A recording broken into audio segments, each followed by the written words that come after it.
पहले मैं आपको सिखाऊंगी कि सिद्धासन में कैसे आपको बैठना है। जब पुरुष इसका अभ्यास करते हैं तो इस आसन को कहते हैं सिद्धासन, और इसी आसन को जब महिलाएं अभ्यास करती हैं तो इसी आसन का नाम बदल के हो जाता है सिद्ध योनि आसन।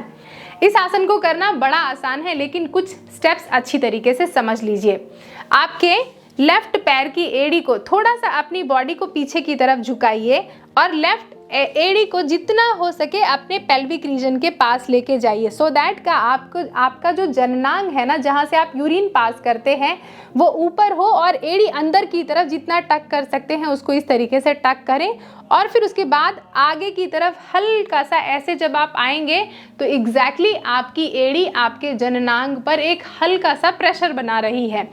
फिर उसके बाद आप अपने दाहिने पैर को मोड़ें और उसके बाद अपने लेफ्ट पैर की थाई और आपकी काफ है ना, जांग और पिंडलिनी के बीच में ऐसे थोड़ा सा गैप बनाएं। जैसे आप लिफाफा देखते हैं ना, लिफाफा को खोलते हैं, इस तरीके से ऐसे खोलेंगे और अपने राइट पैर के पंजे को ऐसे लेफ्ट पैर की थाई और काफ के बीच में ऐसे टक कर दिया।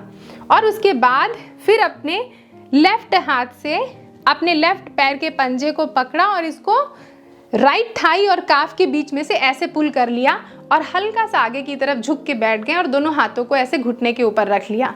इसका फायदा क्या होगा कि ये आपकी ऊर्जाओं को ऊर्ध्वगामी करेगा, यानी आपकी ऊर्जाओं को संरक्षित करके उसको व्यय नहीं होने देगा। हमारे शरीर में उपस्थित जो 7 चक्र हैं उसमें सबसे जो लोअर चक्र है, जहाँ पे आपकी एनर्जी जो है संग्रहित होती है, कुंडलिनी के रूप में संग्रहित होती है।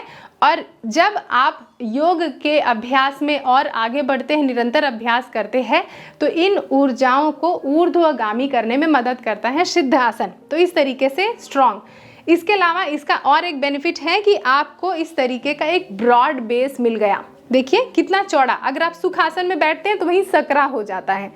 तो और इसके अलावा आपकी रीढ़ की हड्डी को सीधा रखने में ये बहुत मदद करता है।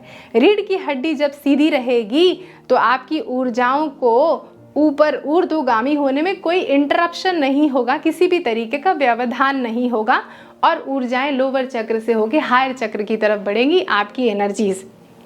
अपने हाथ को घुटने के ऊपर ऐसे रख लें। अब बहुत से लोग ऐसे सिद्धासन में बैठने में असमर्थ होंगे, कोई बात नहीं। अगर इस पैर को नहीं टक कर पा रहे हैं तो इसको मैट पर ही रहने दीजिए। सिर्फ एक पैर की एड़ी को अपने जननांग के नीचे इस तरीके से टक कर लीजिए और आगे की तरफ हो जाइए। दूसरे पैर को मैट पर रहने दीजिए। इसमें भी ब्रॉड बेस मिल गया। अगर ये भी नहीं कर पा रहे हैं तो सिंपल क्रॉस लेग पोजीशन पे इस तरीके से बैठ जाएं। सुखासन में इस तरीके से बैठ जाएं पालती मार के।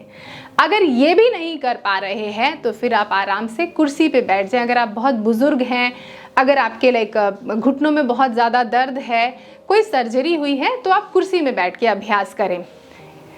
अगर आप पूर्ण रूप से स्वस्थ हैं तो सिद्धासन का अभ्यास ज़रूर सीखें।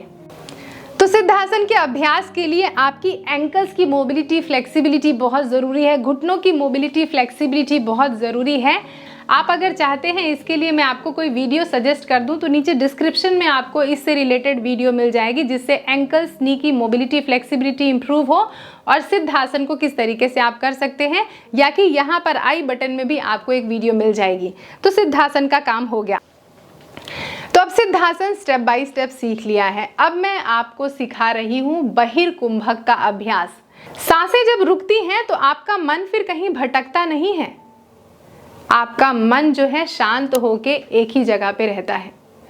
तो अब जो हमारे मन की दुर्बलता है, इन दुर्बलताओं से ऊपर उठना है और एक डिसिप्लिन लाना है। इसके लिए ब्रेथ रिटेंशन आपको बहुत ज़्यादा मददगार होगा। तो सबसे पहले हम एक्सटर्नल रिटेंशन सीखते हैं, किस तरीके से अभ्यास करेंगे। अभी पहले मैं आपको दोनों हाथों को घुटने पर रख के पहले रेशियो समझा देती हूँ। सांस लेंगे नाक से 1 2 3 4। ली हुई सांस को अब नाक से छोड़ेंगे। सांस को धीरे धीरे छोड़ दें। 1 2 3 4 5 6 7 8।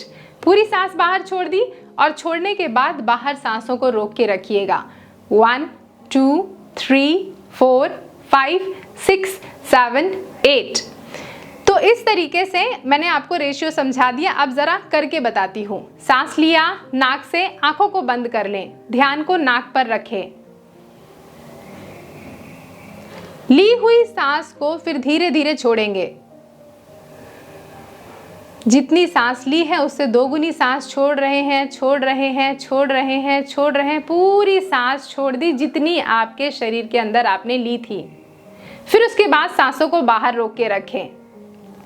अपनी शक्ति के अनुसार, अपनी क्षमता के अनुसार जितनी देर भर आप सांसों को बाहर रोक सकते हैं, बाहर रोक के रखें। फिर से सांस लें और जब सांसों को छोड़ रहे हैं धीरे धीरे धीरे धीरे अपने पेट को पिचका दें। पेट को पूरा पिचक जाने दें, पूरा पिचक जाने दें, जिससे कि पेट जो है, आपकी नाभि जो है पीछे की तरफ पूरी चिपक जाए। और सांसों को बाहर रोक के रखें। 1 2 3 4 5 6 7 8। सांस लें, पेट को फुलाया फुलाया, पूरी सांस ले लें। छाती पर पूरी सांस भर लें। अब सांस को छोड़ना शुरू करें। 1 2 3 4 5 6 7 8 और सांसों को बाहर रोक के रखें, पेट को पिचका के रखें। 1 2 3 4 5 6 7 8। एक बार और देखिए। सांस लिया, पूरा पेट फुलाएं, छाती फुलाएं, पूरी सांस लें और सांसों को छोड़े धीरे धीरे। नाक से ही छोड़ेंगे और जितने कंट्रोल के साथ सांसों को छोड़ सकते हैं उतने कंट्रोल के साथ सांस को छोड़ेंगे, जल्दबाजी नहीं करेंगे। और सांसों को बाहर रोक के रखा, जिसको कहते हैं बहिर्कुंभक। इस तरीके से सांसों को रोक के रखा। अब अपने हाथ को घुटने के ऊपर ड्रॉप कर दिया। आंखों को बंद करके कुछ देर शांति से बैठेंगे, फिर उसके बाद आंखों को खोल लेंगे। तो आपने देखा ज़्यादा कुछ कॉम्प्लिकेटेड नहीं था, लेकिन सांसों को रोकना और सांसों को छोड़ना ये बहुत आराम आराम से करना है।